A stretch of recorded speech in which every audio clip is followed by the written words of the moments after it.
युगों से युगों तक एक ही है राजा, महिमा के सिंहासन पर बैठा बादशाह।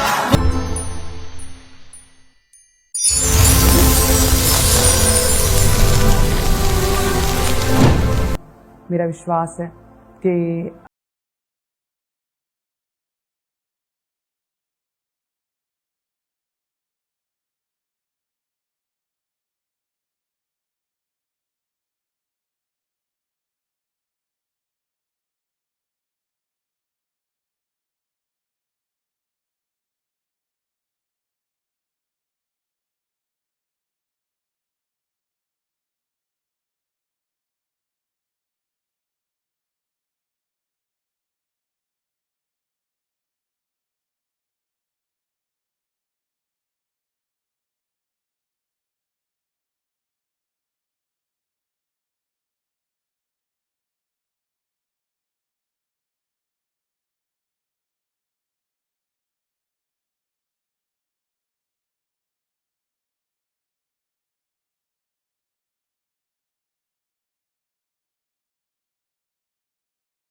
आप परमेश्वर के आत्मा की भरपूरी के साथ तब तक आप भर नहीं सकते हैं। सो प्रभु के वचन के साथ ज़्यादा से ज़्यादा समय बिताएं।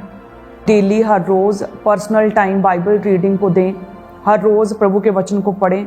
आप देखेंगे किस तरह से परमेश्वर आप पर अपने गहरे भेदों को जाहिर करेगा और आप वचन को पढ़ेंगे और परमेश्वर उस वचन के बीच से आपसे बात करेगा।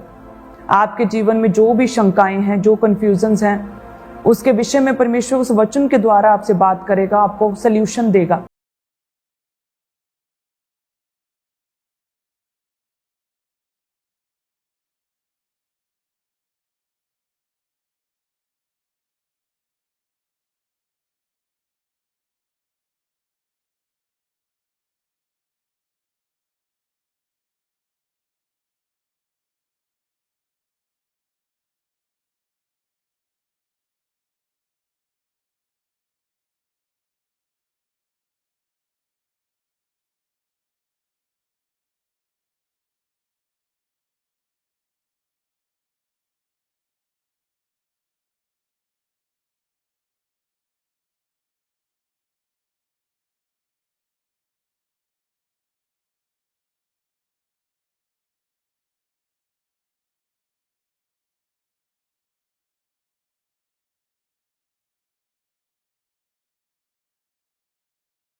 फोन देख देख कर, टीवी देख देख कर आंखें थकी हैं और अब आप कह रहे हैं कि जी मैं प्रभु को टाइम दे रहा हूँ, जी मैं अब प्रभु का वचन पढ़ रहा हूँ। सो ऐसा नहीं है। आपको परमेश्वर को बेस्ट देना है। याद रखना, परमेश्वर प्रवेश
आप अपना बेस्ट टाइम, प्रथम टाइम, क्वालिटी टाइम, ऐसा टाइम जब आपकी आंखें थकी नहीं,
साथ आगे क्या होगा। सो ऐसा समय जिसमें कि आप उन्नति का नहीं सोच सकते, सिर्फ सर्वाइविंग का सोच सकते हैं। यानी कि अगर कोई गंभीर बीमारी या गंभीर समस्या में है तो वो ये नहीं सोचेगा कि मेरा वीज़ा लग जाए, मैं फ़ौरन चला जाऊं या फिर मेरी प्रमोशन हो जाए।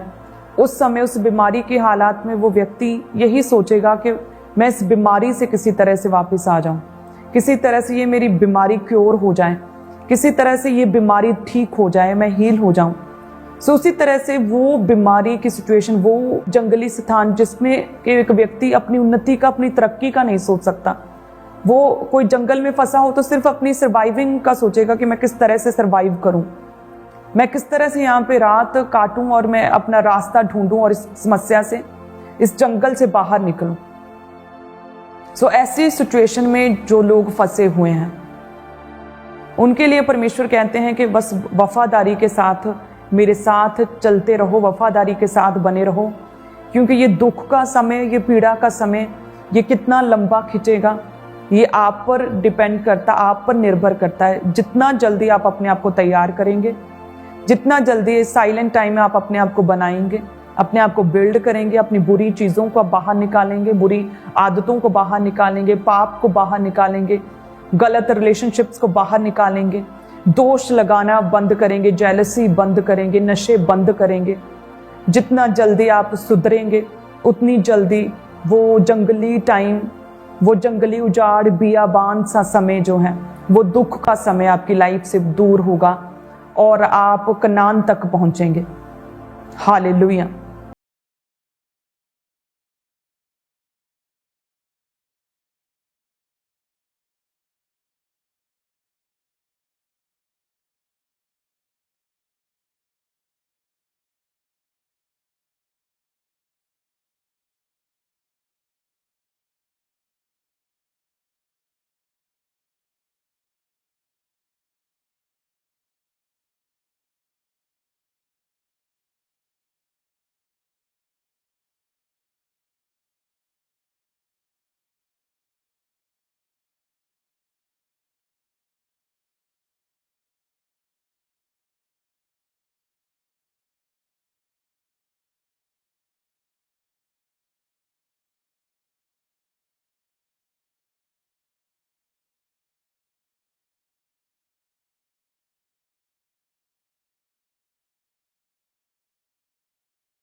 करते जैसे वो सामरी स्त्री परमेश्वर के पास आई कि हे परमेश्वर, मेरी बेटी में दुष्ट आत्मा सताता है और इसे फ्री करें।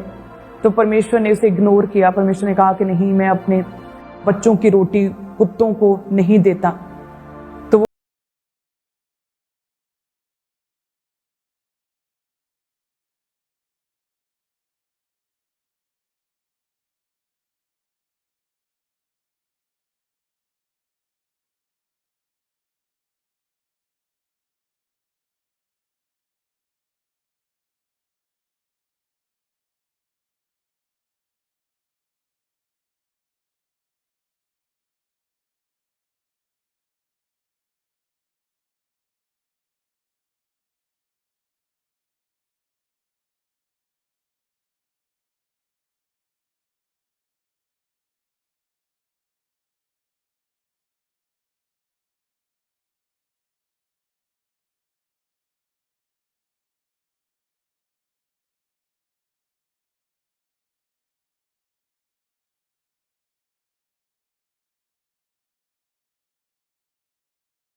परमेश्वर की परीक्षा ली।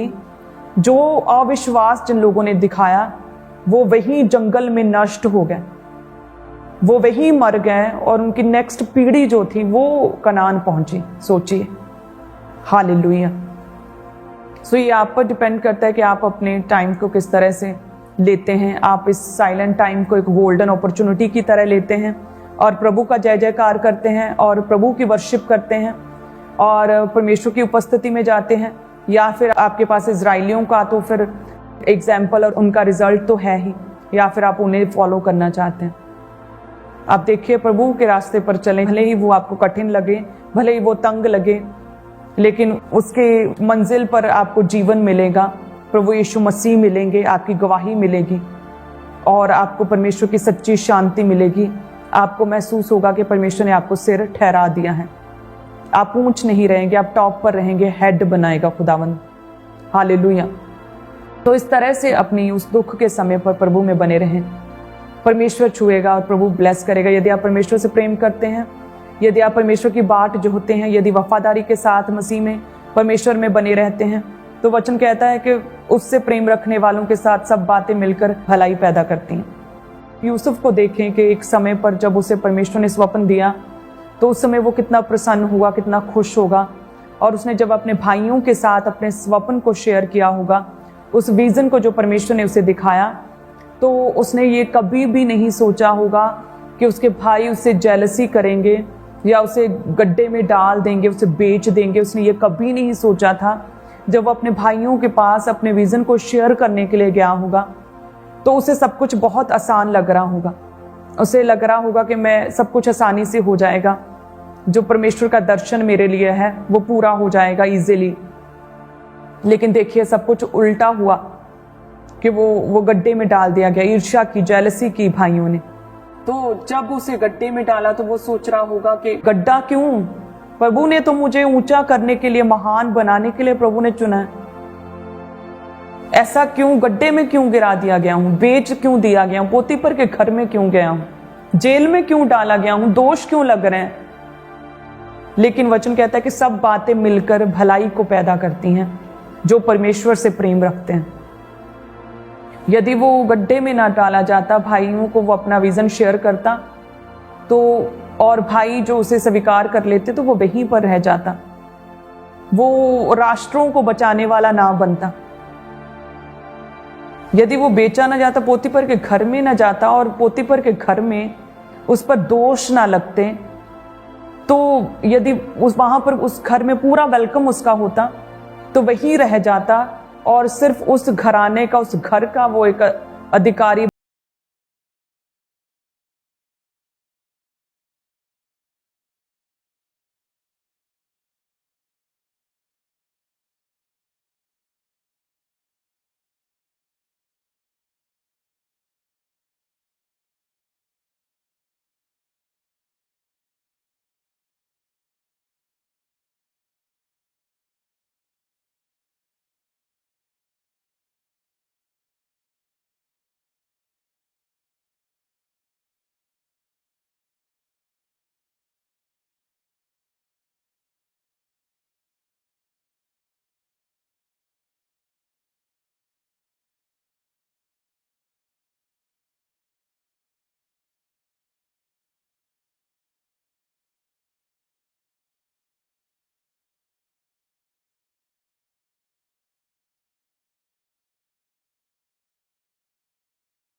दुख को पॉजिटिवली लेना है, बिब्लिकली लेना है। ये कहना है कि सब बातें मिलकर भलाई को पैदा करेंगी।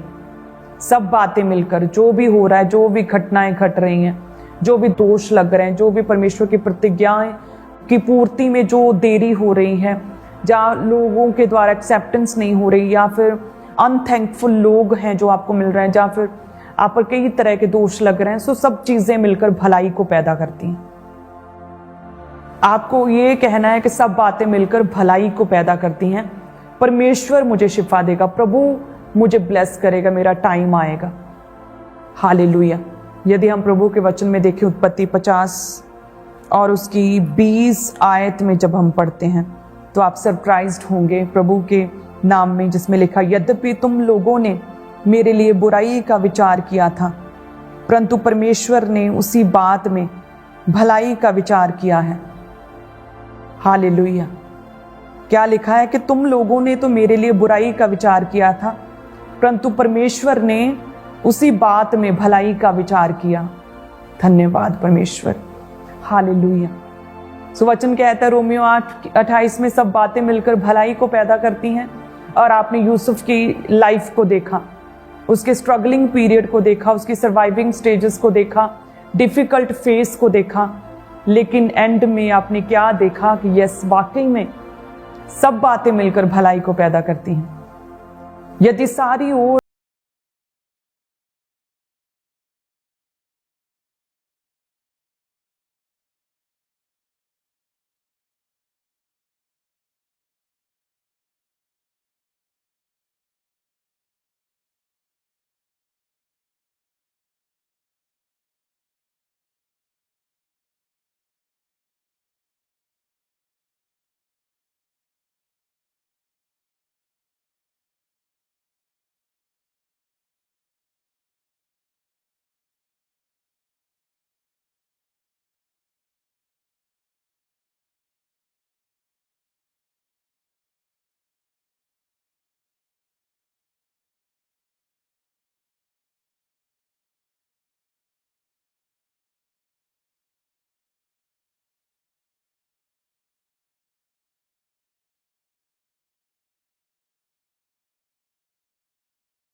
जितनी भी कलीसियां हमारे साथ ऑनलाइन जुड़ी और इस वचन को सुनेंगे, प्रभु जी तेरा पवित्र आत्मा लोगों की लाइफ में कार्य करे। सच में परमेश्वर, चाहे कोई भी विपत्ति, चाहे कोई भी प्रॉब्लम आए, चाहे कोई भी दोष लगे इन लोगों पे, चाहे किसी भी दुख में क्यों ना हो, चाहे कोई भी कितना भी बड़ा बुराई का विचार क्यों ना करे, चाहे कितनी भी साजिशें क्यों ना इनके खिलाफ रची जाएं, लेकिन परमेश्वर तेरी ओर से तू हमेशा भलाई का विचार करता है। तूने इन लोगों के लिए भला सोचा है परमेश्वर, तूने बेस्ट सोचा है, तूने उत्तम सोचा है। और ये अपनी लाइफ में यूसुफ की तरह वफादारी, पवित्रताई में बने रहकर, अड़े और खड़े रहकर, तेरी वर्शिप करके, तेरी प्रेजेंस में बने रहकर खुदावन अपने बेस्ट को, अपने उत्तम भाग को लेंगे। खुदावन जो आपने इनके लिए भला सोचा, उस भलाई को ये ग्रहण करेंगे। खुदावन सच में तू इन्हें सिर ठहराएगा परमेश्वर। हे परमेश्वर, तू इन्हें बाहर निकालेगा, फ्री करेगा। जिस तरह यूसुफ को जेल से बाहर निकाला, तू इन्हें फ्री करेगा, डिलीवर करेगा परमेश्वर। जिस तरह से तूने यूसुफ को ऊंची जगहों में रखा, उच्च अधिकारी बनाया परमेश्वर, पूरे राष्ट्रों को बचाने का कारण बनाया, उसी तरह से तू लोगों की लाइफ से सेवा लेगा खुदावन। उसी तरह से तू इन्हें फ्री करेगा, डिलीवर करेगा परमेश्वर। मैं सब कलीसियाओं को खुदावन तेरे हाथों में सौंपती हूँ, तेरे ब्लड में कवर करती हूँ परमेश्वर। चाहे दुनिया में कोई भी अंधकार की पावरफुल शक्तियां इनके लिए बुराई का विचार करें, लेकिन तू सदैव इनके लिए भलाई का, अच्छाई का विचार करता है। तो इनके साथ भला करेगा। हर एक बैड न्यूज को मैं कैंसिल करती हूँ इनके जीवनों से, और गुड न्यूज इनका हिस्सा ठहरे। प्रभु यीशु मसीह के सामर्थ्य नाम में हम मांगते हैं, आमीन, आमीन, आमीन। धन्यवाद यीशु। सो प्रभु के करीब रहें, परमेश्वर के निकट रहें, आप सभी कलीसियाओं को मैं परमेश्वर की ग्रेस में, उसके अनुग्रह में छुपाती हूँ और फिर मिलेंगे सेम टाइम पर। प्रभु आपको ब्लेस करे, आशीषित करे।